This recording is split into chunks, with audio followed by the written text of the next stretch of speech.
What is happening? Shit.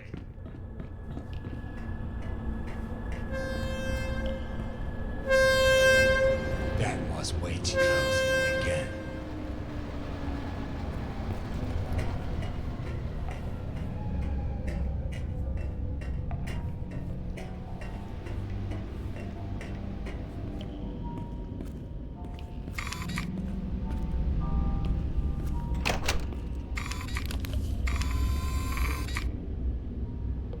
That's 9 packs of flashlight batteries.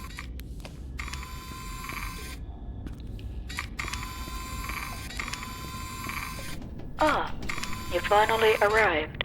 It was difficult to get here in one piece. Leave your camera on the tray at the table and I'll open the door for you. Well, it's not like I have a choice. It's done.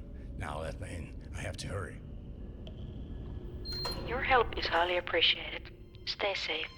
Finally. What a fucking day full of endless tunnels, close calls, poisonous mushrooms, and goddamn teddy bears. Perkele.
In breaking news today, the Stahlberg police have made an urgent appeal to the public for help in locating an individual in connection with a pattern of illnesses reported in the Helens Point neighborhood.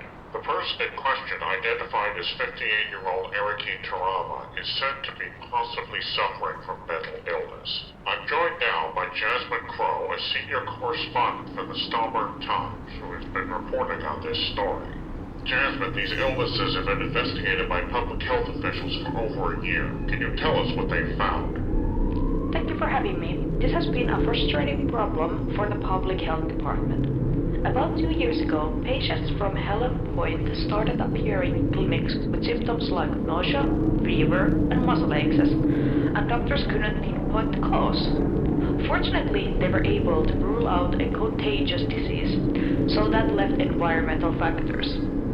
With all the infrastructure problems in Stahlberg region, health officials looked into water supply contamination and also air pollution from nearby industrial sources, but they couldn't find any factors explaining the illness. Just last week, the police joined the investigation. What prompted law enforcement to get involved? It was actually an anonymous tip about an abandoned facility in Helens Point that was being used for Stahlberg mushroom growing and processing. When police investigated, they found what looked like a laboratory equipment as well as a tap into the local water supply. They suspected that someone could be introducing foreign substances through that tap, possibly deliberately. Now, regarding this person the police are seeking, Eriki Tarama, what do we know about him? And are the police looking for him as a witness, or do they actually think he might have poisoned the water supply? Well, the police won't officially say whether he's a witness or a suspect, but sources familiar with the investigation say he's definitely thought to bear responsibility for the contamination, either through negligence or possible deliberately. Now, Terava's background is somewhat mysterious. He was actually a well-regarded scientist and an entrepreneur in the Stolberg area, with several successful biotechnology startups in the 90s. But his last venture failed in 2003, and he disappeared from the view right around that time. What about this mental illness the police mentioned? Does that have anything to do with his suspected wrongdoing? According to people close to Terava's family, he really hasn't been the same since the death of his twin brother Lauri in 2003. And in fact, it's felt that his grief over Lauri's death led to his company going under later that year. But we still don't know what he's been doing since then. Although the abandoned Helens Point facility the police are investigating was the location of Terava's last company. As far as the role of his mental states, the police are only speculating at this point. Anyone with information on Tarava's whereabouts is urged to contact the police promptly. More information is available on the Stolberg Police Department website. Finally, Jasmine, is there anything else the public should be aware of? Public health officials believe the danger to the public is now over. They've been monitoring the water supply in Helens Point continuously for any signs of contamination, and none has been detected. They'd like to remind people, though, that Stolberg green mushrooms are toxic, and that if you see any clusters of them, you should keep your distance and report them to the Public Health Department. Jasmine, thank you for your excellent reporting on this. Thank you. Up next, what does the Amstrad line reconstruction mean for SMT commuters? You're listening to The Stolberg Report on Stalin News Radio, so stick around.